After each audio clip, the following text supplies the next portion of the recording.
Hey, do we need to do a sound check? You want to do a sound check real quick? Sure. I don't even remember what I played.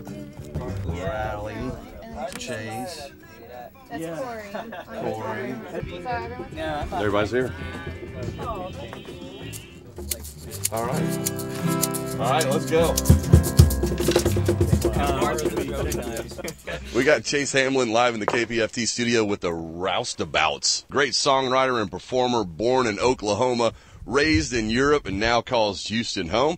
He gives that classic 60s sound a nice twist on his brand new record, Vaudeville. What are you going to sing for us first? We want to sing Quiet Life, which is one of the new songs. I think you were mentioning playing it I the other day. I played it the other day. It's fantastic. Can't wait to hear the live version here in the studio. Well, the only thing we're going to miss is poor Jeremy's piano solo, but it's really good, I guarantee you.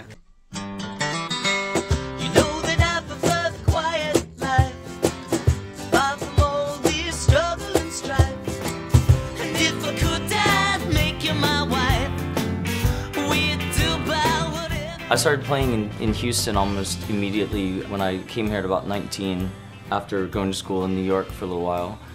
And I just started playing like open mics and just sort of trying to get my songs out there. I played in a couple bands. The Roustabouts actually didn't even form until I started working on VAUDEVILLE, my second record.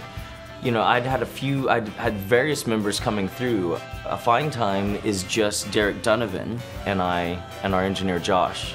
Then to perform that record live, I built a band. Chase Hamblin The Roustabouts is the is the vaudeville expression. Yeah.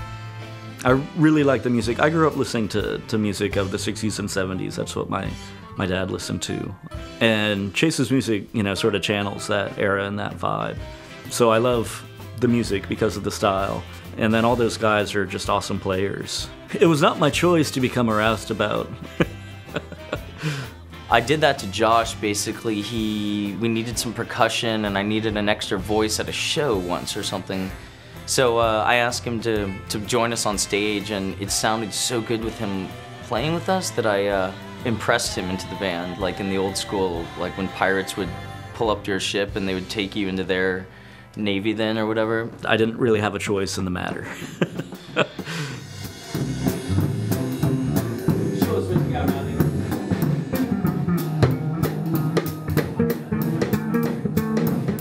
Rally is our bass player. She has got to be one of the best bass players I've ever seen in my life or heard. It's kind of ridiculous, the talent that we've got brewing in Houston. And like I said, with every member that I mention, I'm amazed that they're playing with me. Robert Ellis drummed on most of the record, and then we brought in Marcus Hughes, who played the last few songs that we recorded. A couple of my favorites, Heard It All Before and Lonesome. I think, like, of all of us, he's kind of the most interesting member. You know, he makes his own instruments. He made his own drums. He makes guitars and ukuleles and mandolins, and he always has the coolest style. He's always got some cool pants or wearing just a vest and, you know, looks totally badass. Jeremy Nuncio, he's our keyboard player. He comes from the jazz school, and he is a gifted jazz player and actual synth player too, like sound design and playing sounds and using sounds as performance and art. He's probably the most advanced musically of the group, and he brings this element to the band that is so psychedelic. He works out by climbing trees and lifting like stones. He's into this like caveman workout and stuff like that, and he's a character and he's amazing, and I'm very lucky that he's playing with us. He brings a whole different vibe to the music with his background. Corey's my right-hand man, Corey Power. He was the first guy to really come into the band. He and I had both filled the same position in the band Pennyroyal. So as soon as I was looking for a band, the first person that came to mind was Corey. He asked if I'd be interested in playing, and I told him, like, yeah, you know, just, you know, I'll sit in or whatever and see how it goes, and I've been with him ever since. Yeah. The best thing about it is we have like a real humor about it. We know exactly what our dynamic is. I realize you're not dressed like the Little Mermaid. You're more like Princess Jasmine right now. Chase is like, he's super easy to work with. really. Like, he's such a positive guy. And then we leave the stage, and hopefully everyone screams a lot, then we come back out and play bye-bye. They will. They'll be screaming, panties will be flying, it could get dangerous.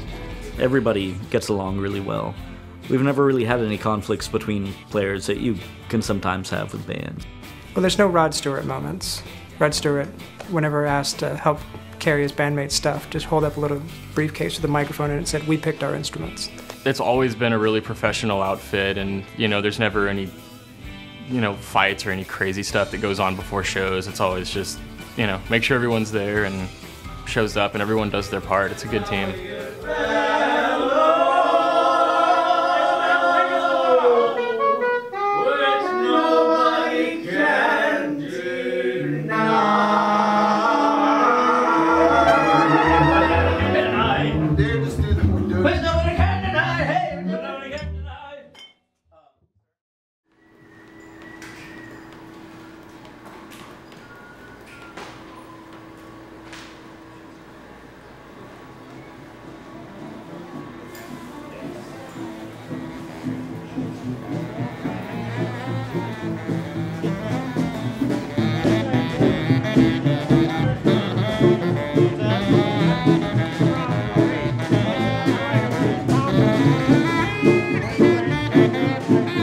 Looking for bandmates, but as you see, no one is back here.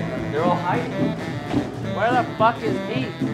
Did he make you feel dumb? Twice. It was great. So we're sitting here with our good friend George Clementine III. Brings us a lot of moral support. We were gonna have him on stage tonight, but there's a lot going on, and I think he found our stash. For the vaudeville release, I realized I wanted to make it a big event, so I kind of just went with everything that I wanted to see in a variety show. We opened with a swing act and had belly dancing and burlesque. And when we realized the direction of the show, that it was gonna have all these different things going on, and then it was gonna be, we were gonna kind of do it like a variety vaudeville type show, we realized, well, you have to have a host. You gotta have kind of a ringleader. Have a smoke, do whatever you need to. Feel free to touch each other, but don't touch strangers. The only person we knew with a mustache that would stand up to the job was Mills McCoy. Hi, my name's Mills McCoy. I like long walks in a meadow, not on the beach, because I don't like stuff in my toes. 5, 6, 7, 8.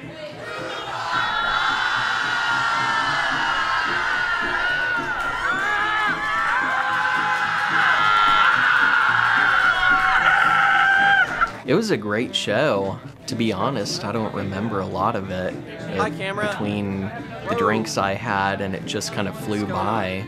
But when we got playing, it was a monster show. That's actually my favorite show that we've done. The reason being, it wasn't just your typical show with, 4 bands on the bill at whatever music venue. Having Mills McCoy there, having that many people that were that into the overall concept, because it wasn't just, hey, we're gonna go play all of our CD. It was, this is a party, this is a little bit of miniature circus upstairs to celebrate, hey, this is our first big album as a band. This is not drugs. It's not, and I thought it was. I tried snorting this about an hour ago. What is that contraption you have there, sir? I believe it's a mousetrap, as it were. It's unbreakable. It's unbreakable? Yeah, I don't want to tell you what I did to it. Does anyone have a kick drum pedal? We can totally take it. Hey, Janelle. Chase. Oh, look at this. This is how stars explode. Okay. We're shooting the orgy part, right? That's next. While the trims play. Am I wrong? Did I send that? I may have sent that email to myself. No, it was that guy.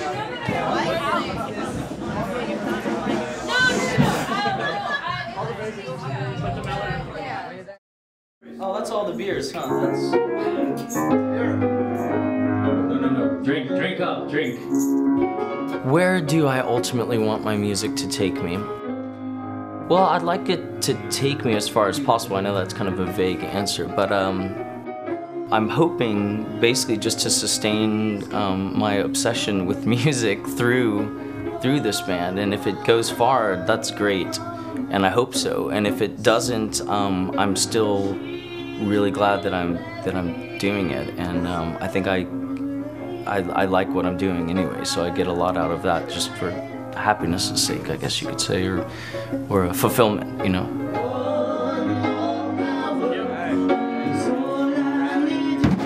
Ladies and gentlemen, the moment some of you have been waiting for.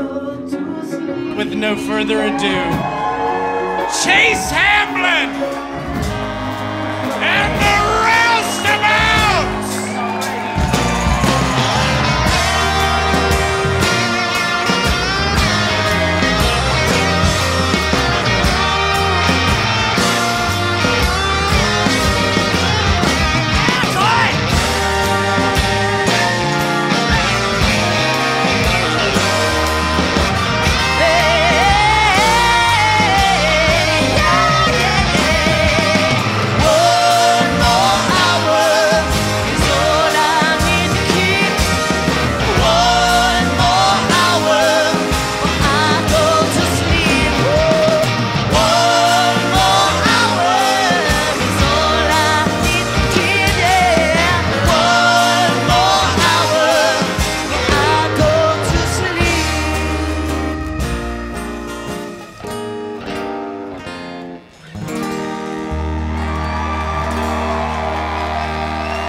Thank you.